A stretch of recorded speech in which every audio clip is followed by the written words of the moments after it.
Hello everyone, welcome to our channel. आज मैं start करने वाली हूँ क्लास 10th मैथ्स का चैप्टर 1 रियल नंबर्स। और आज से हमारी ये सीरीज स्टार्ट होगी for class 10th completely NCERT solutions के साथ। I hope you will like my videos. Please subscribe my channel अगर आपने अभी तक नहीं किया। तो आज स्टार्ट करते हैं हम रियल नंबर्स की इंट्रोडक्शन के साथ, और टाइम हुआ तो हम आगे क्वेश्चंस भी करेंगे।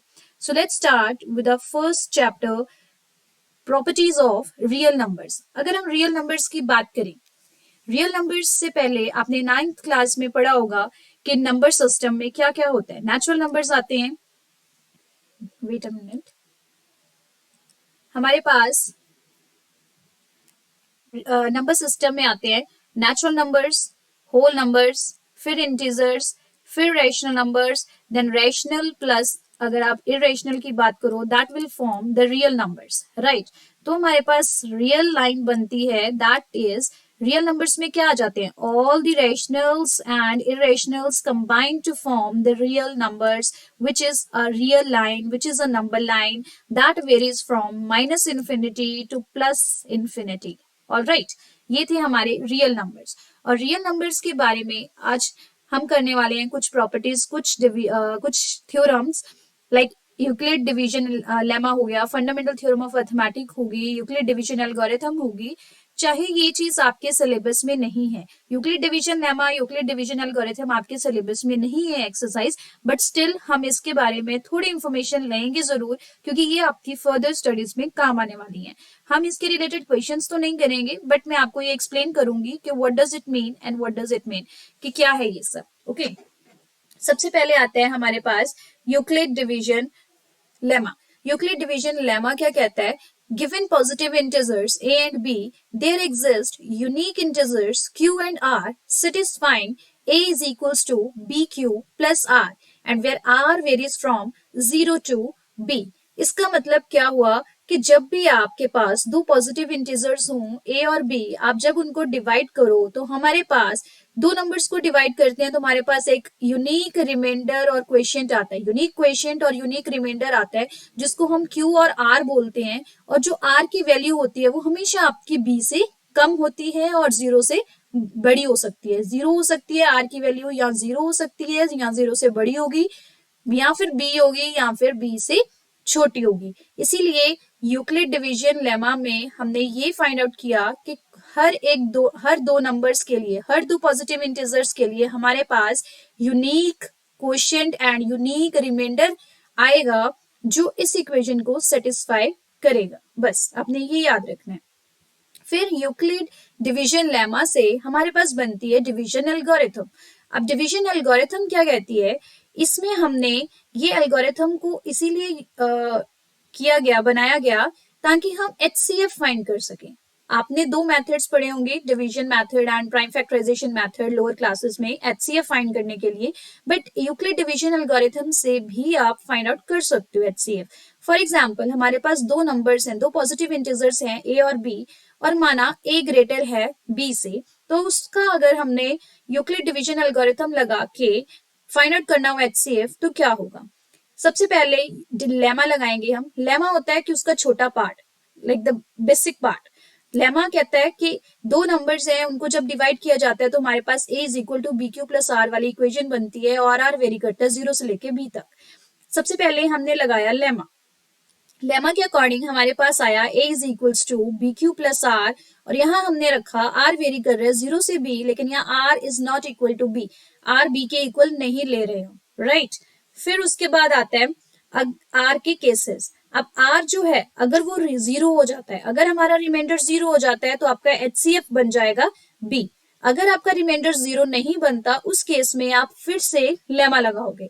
ये चीज आपको अभी समझ में नहीं आएगी, सिर्फ आपने ये कॉन्सेप्ट देखना है कि अगर आप दो नंबर्स को डिवाइड करते हो, आपके पास रिमाइंडर क्या आया। अगर आपके पास रिमाइंडर 0 आया तो जो b की वैल्यू होगी, a और b हमने दो को डिवाइड किया, जो b होगा वही आपका HCF होगा। b मतलब ये ऐसे, a अंदर रहेगा b बाहर रहेगा, a डिवाइड b का मतलब यही होता है ना, a अपॉन b।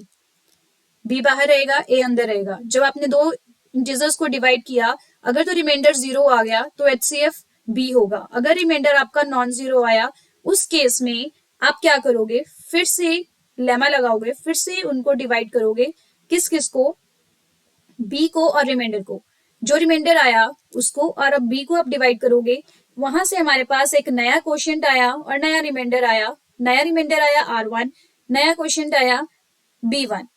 ठीक, फिर इस केस में जो नया रिमाइंडर आया R1, उसको हमने देखा कि अगर R1 0 है तो हमारे पास B1 जो होगा that would be your HCF। तो ऐसे ऐसे ये प्रोसेस चलता रहेगा, आगे आगे आप डिवाइड करते रहोगे और HCF फाइंड आउट कर लोगे। रिमाइंडर 0 आ रहा है तो वही B की वैल्यू आपका HCF होगी। अगर रिमाइंडर नहीं 0 आ रहा तो रिमाइंडर और इस B को आप डिवाइड करोगे और फिर रिमाइंडर चेक करोगे, फिर वो आपका HCF होगा। Is that clear? ओके। वैसे आपने इस मेथड से नहीं फाइंड आउट करना, this was not in your syllabus, but still आपको पता होना चाहिए कि कैसे करते हैं। फिर इसी से हमारे पास एक रिजल्ट बनता है, that is the product of HCF and LCM must be equal to the product of two numbers। इसको हम अप्लाई करेंगे हमारे क्वेश्चंस में। This is very important. अगर आप दो नंबर्स का प्रोडक्ट करो या फिर दो नंबर्स का LCM और HCF फाइंड करके उन दोनों को मल्टीप्लाई करो, आंसर आपका सेम आएगा। करेंगे हम क्वेश्चंस में इसको वेरीफाई कि क्या ये सच होता है। अगर आप 4 और 12 को अगर आपने ठीक है मल्टीप्लाई किया, हमारे पास आया 48, राइट, हमारे पास आया 48। अगर आप इसका LCM फाइंड आउट करते हो, LCM आएगा 12। अगर आप इसका HCF फाइंड करते हो, HCF आएगा 4। हाँ जी, LCM इंटू HCF करोगे तो हमारे पास बन गया 48, which is equals to the product of two numbers. यही था, हो गया वेरीफाई। किसी भी दो नंबर्स के लिए for any two positive integers, positive, right, for any two positive integers ये रिजल्ट एप्लीकेबल है। ओके, इसका हम आगे करेंगे कि इसको यूज क्यों करना है, क्यों हम इस रिजल्ट को लेके आए। इसके बाद वाला जो है 3 पॉजिटिव इंटीजर्स, ये थोड़ा लेंथी वे के लिए, this is for competitive exams, otherwise you can learn this. LCM of ABC minus ABC into HCF upon LCM of AB into LCM of BC into LCM of CA। Similarly this one, ये आप याद रख सकते हो, but this is not in your NCERT। फिर आते हैं हमारे पास fundamental theorem of arithmetic. Fundamental theorem of arithmetic जो है, this is also a part of your syllabus. ज्यादा कुछ नहीं है, थ्योरम्स को देख के डरना नहीं है। हमारे पास ये सिर्फ ये कहती है, कोई भी हमारे पास कॉम्पोजिट नंबर है, कोई भी कॉम्पोजिट नंबर है, 12 है, कॉम्पोजिट और प्राइम तो पता है, प्राइम जो सिर्फ अपने टेबल पे और 1 पे डिविजिबल होते हैं, खुद पे और 1 और इटसेल्फ, और कॉम्पोजिट जो प्राइम नहीं होते, राइट। तो प्राइम कोई भी कॉम्पोजिट जो है उसको हम प्रोडक्ट ऑफ प्राइम से लिख सकते हैं। यही थी हमारी फंडामेंटल थ्योरम ऑफ अर्थमेटिक। 12 को मैं लिख सकती हूँ 4 इंटू 3, 2 इंटू 2 इंटू 3, ये आ गया मेरा कॉम्पोजिट नंबर। तो this is the theorem, fundamental theorem of arithmetic. फिर इसके फर्दर डेरिवेशंस जो हमने रिजल्ट्स लिए वो क्या थे कि अगर आपके पास p प्राइम आ गया, p a स्क्वायर को डिवाइड कर रहा है तो p a को भी डिवाइड करेगा। अगर कोई नंबर p a स्क्वायर को डिवाइड कर रहा है तो डेफिनेटली वो a को भी डिवाइड करेगा। मैं अगर मानू p डिवाइड कर रहा है 9 को, तो डेफिनेटली p 3 को भी तो करेगा ना, क्योंकि 9 बना ही 3 इंटू 3 से है, तो इसमें कुछ सोचने वाली बात नहीं है। अगर p 9 को डिवाइड कर रहा है तो p 3 को भी डिवाइड करेगा ही करेगा डेफिनेटली। ओके, उसके बाद आता है if x is any rational number whose decimal expansion terminates then we can express x in the form p by q। हाँ, अगर x कोई रैशनल नंबर है तो उसको हम p by q फॉर्म में लिख सकते हैं, जहां p और q क्या होते हैं, को प्राइम। को प्राइम मतलब दोनों का HCF होगा 1, and prime factorization of q is of the form 2 raised to power m 5 raised to power n। अगर आपको ध्यान होगा तो हमने क्लास 9th के चैप्टर 1 में भी ये एक ऐसा क्वेश्चन किया था जहां पे आपको ये पता लगाना था कि जो रैशनल नंबर्स होते हैं, ठीक है, जो टर्मिनेट हो जाते हैं, उनका जो डिनोमिनेटर होता है वो डिनोमिनेटर हमेशा किस फॉर्म में होता है, q is of the form 2 raised to power m 5 raised to power n। 2 और 5 के मल्टीपल्स ही होते हैं, या 2 का या 5 का या दोनों का, तभी वो मिलके 10 बनेगा, तभी वो टर्मिनेट होगा, तभी वो खत्म होगा और रैशनल नंबर बनेगा, राइट। ओके, अगर एक्स रैशनल नंबर है तो उसका डिनोमिनेटर हमेशा 2 raised to power m 5 raised to power n की फॉर्म का होगा। नेक्स्ट है, अगर एक्स पी बाई, इसका रिवर्स भी ट्रू है, इसका कन्वर्स भी ट्रू है, कि अगर x P by Q form की है सच दैट कि इसके डिनोमिनेटर को आप ऐसे लिख सकते हो, तो पक्का वो टर्मिनेट हो जाएगा। फिर अगर x P by Q form का है, अगर उसको उसके डिनोमिनेटर को इस फॉर्म में नहीं लिख पा रहे हो तो वो पक्का नॉन टर्मिनेटिंग होगा और रिपीटिंग होगा। रैशनल तो है ही, रैशनल की डेफिनेशन नहीं चेंज हो रही। रैशनल में अगर तो denominator 2 raise to power m 5 raise to power n का है तो वो टर्मिनेट हो जाएगा, अगर नहीं है तो वो नॉन टर्मिनेटिंग और रिपीटिंग होगा। ऑलराइट, तो ये तो थी आपकी मेन इंट्रोडक्शन या properties of real number. Euclid division lemma, Euclid division lemma से हमारे पास डिवीजन एल्गोरिथम आई, फिर उससे हमारे पास एक इंपॉर्टेंट रिजल्ट आया HCF LCM वाला, फिर हमने किया fundamental theorem of arithmetic which is the part of this syllabus. और इस चैप्टर में बस दो ही चीजें करनी है हमने, एक ये रिजल्ट और दूसरा फंडामेंटल थ्योरम ऑफ अर्थमेटिक, जो ये कहती है कि हर एक कॉम्पोजिट नंबर को आप प्रोडक्ट ऑफ प्राइम्स लिख सकते हो, मतलब सिंपली आपको प्राइम फैक्टराइजेशन करनी है। राइट, तो हमारे पास नेक्स्ट क्वेश्चन यही आते हैं इसी के रिलेटेड। Express each number as the product of its prime factors. बस ये तो कोई बड़ी बात नहीं है, आप छोटी क्लासेस से करते आ रहे हो। हर एक का हमने क्या करना है, प्राइम फैक्टराइजेशन। 140 की प्राइम फैक्टराइजेशन जब आप करोगे, start with the 2, okay, 270s, 235s, then 5 7s, then 7 1s। तो इसको हमने क्या लिखा, 2 मल्टीप्लाई 2 मल्टीप्लाई 5 मल्टीप्लाई 7, या फिर 2 square into 5 into 7, this is your answer. बस इतना ही काम करना है, इसमें प्राइम फैक्टराइजेशन करनी है। This is equals to 140। 156 का आप करोगे, सिमिलरली 3825 का करोगे। राइट, फटाफट से आप करो और आंसर लिखो हमारे कमेंट बॉक्स में। राइट, ये करोगे और 7429। सिंपल है, इसमें कुछ डिफिकल्टी नहीं है। फिर भी अगर आपको किसी पार्ट में डाउट आता है तो you can write in the comment box, I will do in my next session. ये तो था आपका फर्स्ट क्वेश्चन, सिंपल, हमने प्रोडक्ट ऑफ प्राइम्स में इसको लिखना है। नेक्स्ट देखते हैं, क्वेश्चन 2 आता है, find the LCM and HCF of the following pair of integers and verify LCM into HCF is equal to product of two prime numbers. ये वही चीज है जो इंपॉर्टेंट फॉर्मूला हमने अभी किया, HCF multiply LCM is equals to product of the numbers. मतलब जो दो नंबर्स का हमने LCM और HCF निकालना है उसके लिए हमने ये रिजल्ट को वेरीफाई करना है। ठीक, हमारे पास दो नंबर्स दिए गए हैं 26 एंड 91। हमने करना है पहले इसका LCM HCF फाइंड, फिर उसके बाद हम करेंगे चेक कि क्या ये वेरीफाई हो रहा है या नहीं। 26 एंड 91, LCM और HCF आप निकाल सकते हो किसी भी मेथड से, इट्स योर चॉइस। आप प्राइम फैक्टराइजेशन से करना चाहते हो या डिवीजन, मैं प्राइम फैक्टराइजेशन प्रेफर करती हूँ। 26 इज इक्वल टू 26 होता है 13 2 2 इंटू 13 आ गया। 91 होता है 7 इंटू 13, 13 7 91। राइट, तो यहां से हमारे पास LCM जो आएगा, LCM होता है लीस्ट कॉमन मल्टीपल। पहले तो HCF निकालते हैं, चलो HCF इजी होता है। HCF होता है जो कॉमन आया, हाईएस्ट कॉमन फैक्टर। कॉमन तो सिर्फ 13 आ रहा है और हाईएस्ट भी यही है, तो 13 इज द HCF। अब LCM जो होता है that is the least common multiple, ये इसके मल्टीपल्स हो गए। कॉमन जो आया 13, बाकी एज इट इज मल्टीप्लाई, इसको मल्टीप्लाई करोगे 13 इंटू 2 इंटू 7, ये आपके पास बन गया 182। LCM आया 182, HCF आया 13। दोनों को करते हैं product, LCM into HCF,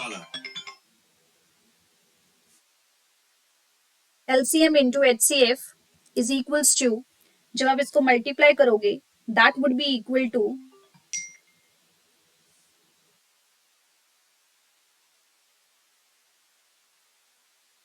that would be equal to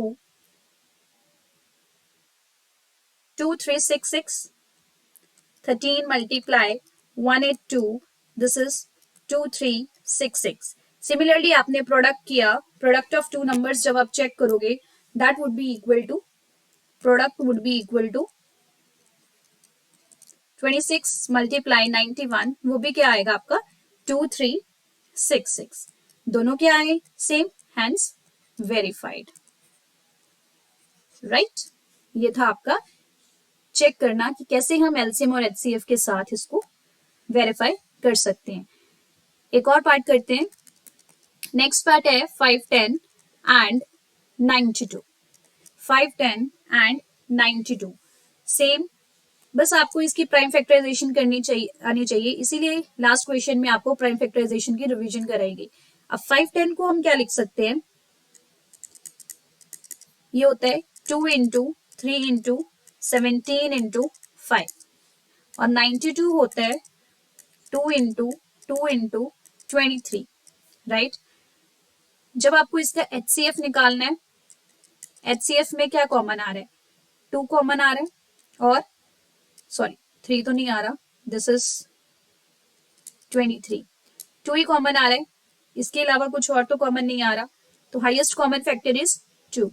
LCM होता है lowest common multiple, lowest common multiple में क्या हो गया, 2 तो आएगा ही, बाकी जो चीज है वो सारी एज इट इज मल्टीप्लाई हो जाएंगी, राइट। तो इसको जब आप मल्टीप्लाई करोगे यू विल गेट 2, 3, 4, 6, 0, ये आ गया आपका एलसीएम। अब एलसीएम इंटू HCF करोगे, that would be equal to 2, 3, 4, 6, 0 multiply 2, this is equals to 4, 6, 9, 2, 0। अब आपको करना है 5, 10 और 92 को मल्टीप्लाई, वो भी क्या आएगा आपका same 4, 6, 9, 2, 0, so hence verified, right. तो ये था हमारा क्वेश्चन 2। थर्ड पार्ट है आपका होमवर्क, आप करोगे and write down the answer in my comment box, और चेक करोगे आंसर ठीक आता है या नहीं आता, राइट। एक और क्वेश्चन करते हैं, find the LCM and HCF of the following integers by applying the prime factorization method. फिर हमने प्राइम फैक्टराइजेशन मेथड से इनका एलसीएम और HCF निकालना है, इजीएस्ट।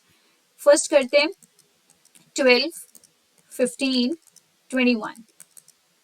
12 को क्या लिख सकते हो, 4 3 is 12, 2 into 2 into 2 3, 15 होता है 3 into 5, 21 होता है 3 into 7। HCF क्या है, कॉमन क्या आ रहा है, 3 कॉमन आ रहा है, 3 कॉमन आ रहा है, HCF इज 3, एलसीएम क्या आ जाएगा, 3 एक बार आएगा, बाकी एज इट इज। जो पूरे तीनों में कॉमन आएगा उसी को एक बार लिखोगे, दूसरा चाहे इसमें 2 बार आ रहा है उसको 2 बार ही लिखोगे, ठीक है।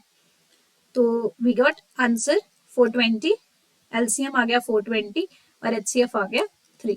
बस यहाँ पे इन्होंने वेरीफाई करने को तो नहीं बोला, बिकॉज ये रिजल्ट अगर आपको वेरीफाई करना है तो लास्ट में जो मैंने ये आप 3 पॉजिटिव इंटीजर्स के में बताया था ये, ठीक है, तो ये आपको करना पड़ेगा रिजल्ट यूज।